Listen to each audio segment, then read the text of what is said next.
The best healthcare is there in ways big and small. There when we most and least expect it. We may not see it, but we feel it. It lets us know we're not in this alone.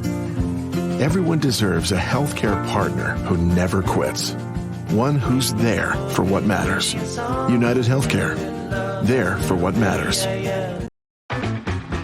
Hey, I'm Charlie. I really enjoy Ramsey County's Household Hazardous Waste program. They make it really accessible with their drop-off options, and they send out postcards every once in a while with helpful information. I drop off my household hazardous waste at the Bay West site. I like to let items in my home collect so I can bring a larger haul just a few times a year. I always tell people to check the website before they go.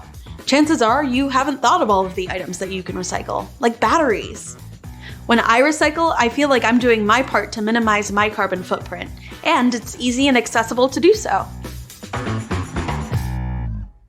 It's Not Your Fault is a podcast for parents, caregivers, and young people navigating the world and its challenges. Here's your host, Brandon Jones. Greetings and welcome back to another installment of It Is Not Your Fault, a teen mental health podcast. I'm your host, Brandon Jones, and on today's episode, we are talking about part two of bullying. If you missed the last episode, you want to go back and check it out. In that episode, I really just introduced the 4 types of bullying and gave some examples of what young people are dealing with today. And again, this bullying that we're seeing today is not the bullying that you experienced or your parents experienced. This is a whole nother level. It's even, in fact, this is the bullying that kids, 10 years ago weren't experiencing either. This is a different world. These are the young people who have been just entrenched with social media and the internet, and the bullying has morphed itself into a whole nother level. So in today's episode, we're not going to talk about those 4 types. I'm going to review them, but we're going to dive into strategies for dealing with bullies in today's world. All right, let's talk about those 4 types of bullying. The first type was physical bullying. And again, physical bullying involves physical harm like hitting, pushing, and shoving, and breaking people's property. You walk up to somebody, I don't like you, take their phone, throw it on the ground, step on it. That's a form of bullying, what we call physical bullying. Verbal bullying. This includes name calling, insults, and persistent teasing. Back in the day, we used to call it playing the dozens, flaming, frying, roasting, talking crap about one another, capping. That's what verbal bullying is. And believe it or not, again, most young people don't consider that bullying. It is what it is. They just do this all day. In fact, it's even worse now. The young people aren't just doing it with each other. They are capping and talking crap to the teachers.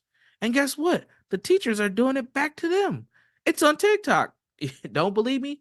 Pause this podcast, go on TikTok, and type in students and teachers roasting each other, student and teachers frying each other, student and teachers playing the dozens. Go ahead, just type it in there. I guarantee you find some videos. You may be shocked what you see.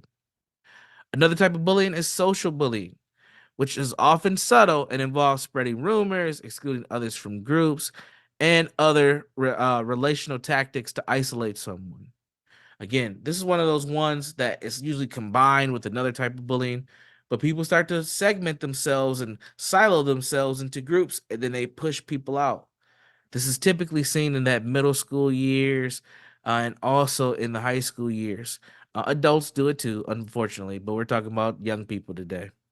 My daughter actually had a situation like this not too long ago. She's 8 years old. Now, 8 years old, they don't understand how to bully each other, but they're getting into that space of socializing.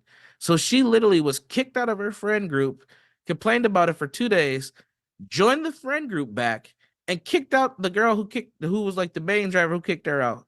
And then by the end of the week, they were all friends again. Like these 8-year-olds don't know what they're doing, but they're developing this concept of social bullying and exclusion, who belongs, who doesn't belong. And she's 8, so I can only explain so much to her. But she was real hurt at the beginning of the week because she was the girl kicked out. And by the end of the week, she had some confidence because she got the other chick kicked out. And by the time that it was over, by the time the whole that was the middle of the week, by the time the end of the week happened, they were all back friends again. It's crazy. And then the final form of bullying is what we call cyberbullying. And this is when you utilize digital platforms to harass, embarrass, or threaten someone. Now, how do we deal with all this bullying? It's happening. A lot of it is affecting people's emotional and mental well-being, but it's not all doom and gloom. And I want to be very clear about that with you, that just because your child or someone you care about is going through bullying dynamics and situations doesn't mean that your child won't develop health in a healthy way. Doesn't mean that they will stay depressed or have anxiety forever, but it does have an impact on their identity formation, and it does have an impact on their mental and emotional well-being. But what's a key piece to this is how are we developing their coping skills? But let's talk about some of those strategies in developing those coping skills. Number one, handling bullying involves clear strategies. Okay. I've said this on this podcast several times. I'm going to mention it again here. I'm not a big solutions person. I think when you start talking solutions, you are promising people things that are going to work. I like to talk strategy because strategies are subjective. Some work for some people, some don't work for others. So when I'm offering things, that's why I always offer like 6 or 7 things, because you gotta try and see what works for you. And sometimes you gotta put things to the side. And a lot of times what happens is people want a recipe, and that's not how we deal with our mental and emotional health. It's about strategies. All right. So the first strategy that I'm going to share with you is staying calm and assertive. Don't react aggressively. When bullying's happening, especially this is what we tell our young people. Don't act aggressively. If people are getting aggressive with you, try to find an authority figure, a teacher, a coach, a spiritual leader, whatever the dynamic is, and let that adult intervene. You don't want to get yourself into a physical altercation if you don't have to, especially if people are just, sharing words about you. Instead of remain calm, remain assertive. Bullies thrive on emotional responses. This is a classic human behavioral technique. They want you to respond in a particular way. They're agitating you on purpose so that you can respond. It reminds me of sibling dynamics. You always have that younger sibling who's poking the bear, or the older sibling who's poking the cub, poking the little kid so that they can respond, and then they can go, "Mom, Dad, so and so hit me." The whole time they agitated, they escalated the whole situation from the beginning. Avoid retaliation. Retaliation can escalate the situation. Focus on staying safe, and that's one of the big things. It's anytime you have an encounter with somebody who's being aggressive, your goal is to maintain your safety and get out of the dynamic the best that you can. Sometimes it does mean you have to fight back, but I don't recommend it. Document the incident. Now, this is where you go really tattletale. You go tell the teacher, like, "Hey, these people are picking on me. This is what's happening." It's really their goal to document the incident. But sometimes this can happen in a virtual world. This is where you start to save text messages, screenshots, emails, posts, and things of that nature. You want to make sure that if you have a claim that you're being bullied, that you have some documentation to back yourself up. Seek safe zones. Spend time in environments where bullying is less likely to occur, like supervised areas, especially when it's in school or if it's online. So you got to find your spaces and places. If you know that this is a hostile place, even if it's a quote unquote vibe, even if it's a happening place where everybody is at, but you know that you could be a target in that space, you might not want to be there. You might not want to be there. And another strategy is to confide in someone. Don't be afraid to talk to somebody that you trust. It could be a friend. I recommend a trusted adult so they can help you navigate what's going on. Family members are good. Teachers are good. And you want to tell them exactly what's going on around the bullying. And one of the key things is, what are you doing? How are you contributing to the dynamic? You might not be doing anything, and that's fine.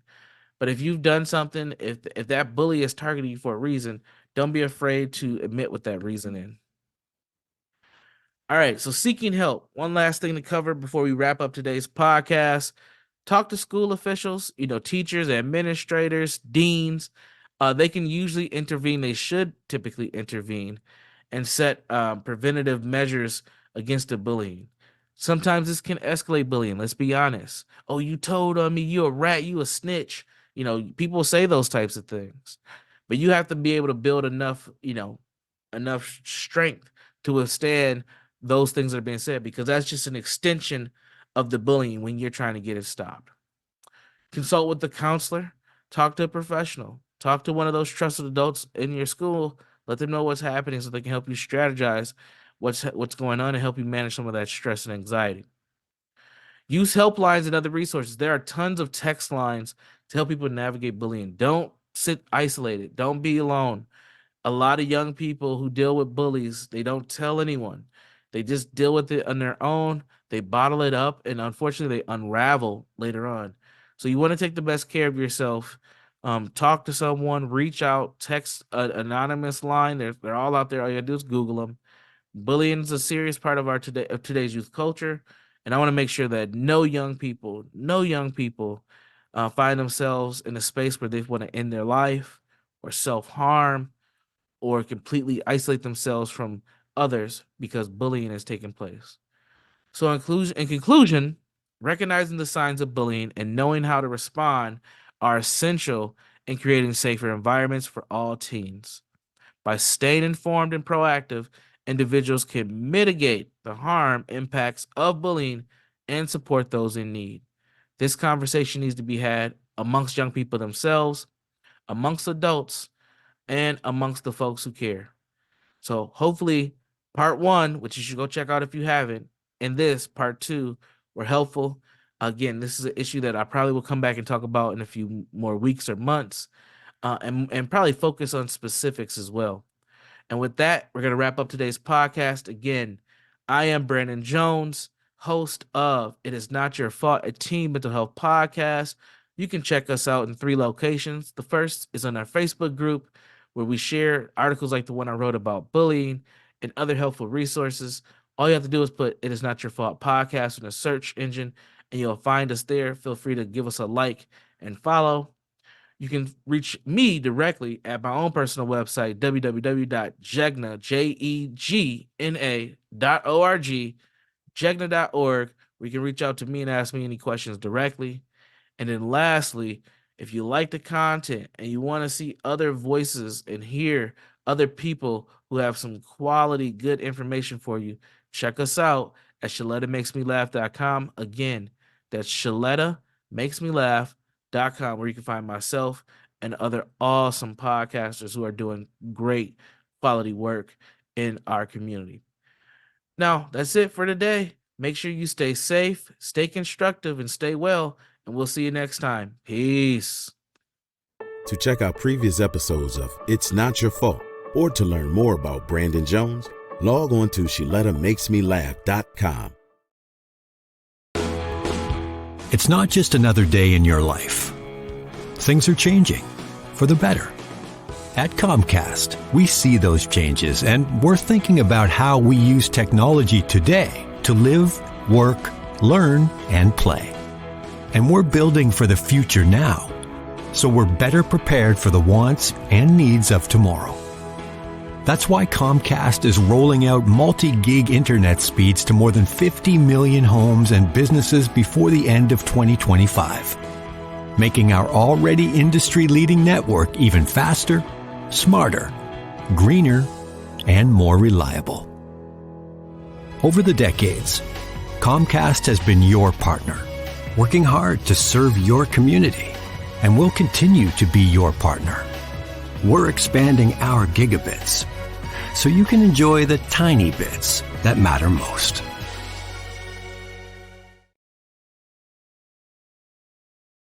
You know Shaletta makes you laugh, but did you know Shaletta Brundage can also make you think and boost your business? Media personality, activist, and comedian Shaletta Brundage founded Shaletta Makes Me Laugh to celebrate and share the best of Black culture. It's a podcasting platform. You can download 10 weekly podcasts hosted by African-American subject experts at ShalettaMakesMeLaugh.com or wherever you find your favorite podcasts. ShalettaMakesMeLaugh.com is also a production house, creating broadcast-quality commercial content. And Shaletta and her team of storytellers create powerful promotional campaigns to get businesses the brand awareness they're looking for. Some of Minnesota's top businesses trust Shaletta, and you can too. Get out the word about your events and products and get in front of communities of color with ShalettaMakesMeLaugh.com. She's got the power to help your business. Are you a woman known as a good listener? Do you have skills in de-escalating situations? Are you what they call a people person?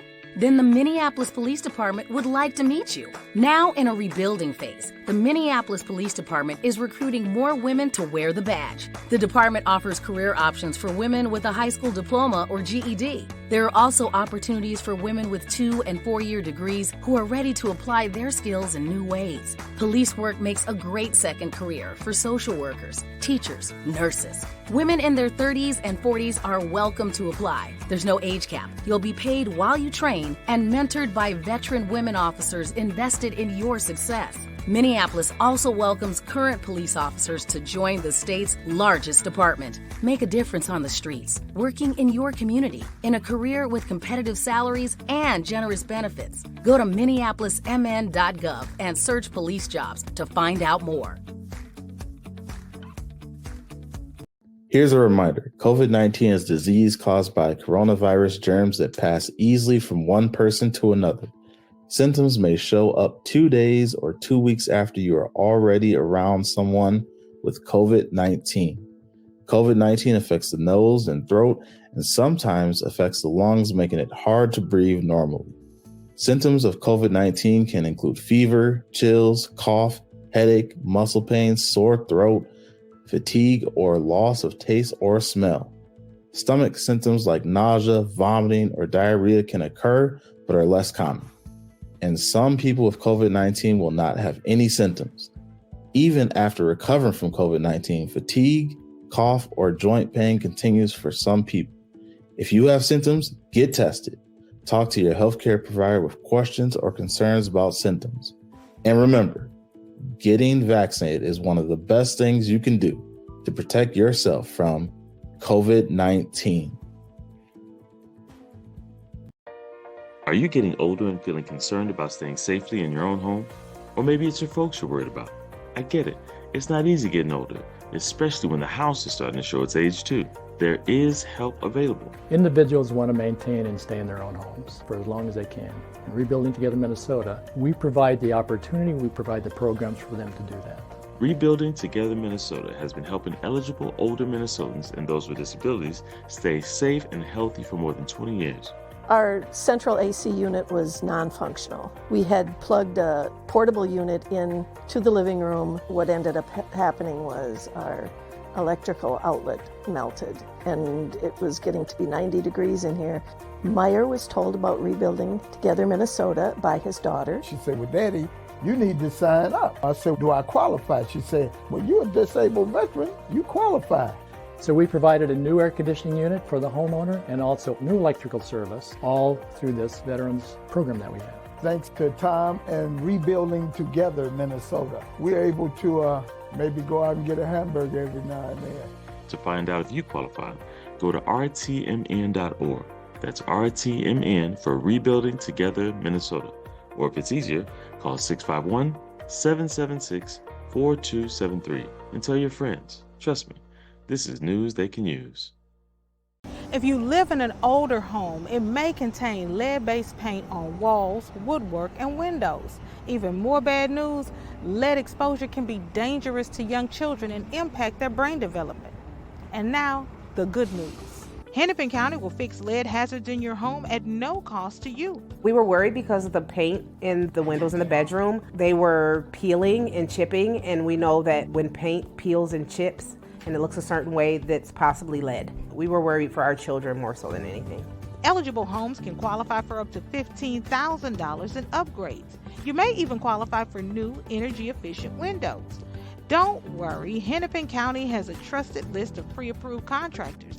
You won't even have to find companies with correct licenses or certifications. I've just done a test and it's positive. So we know that this is lead-based paint, and then we know it's a hazard because it's creating dust every time this window moves and opens. And if you look in here, that's just full of lead paint chips. You won't have to stay with your cousin while you're getting the lead out. Hennepin County even pays for you and your family to stay in a hotel while the work is underway. The last good news is how easy it is to apply. Just go to hennepin.us/lead control to get started. I'm really happy with the program. We can go to bed knowing that our children are safe. That's hennepin.us/lead control. Tell your friends about it.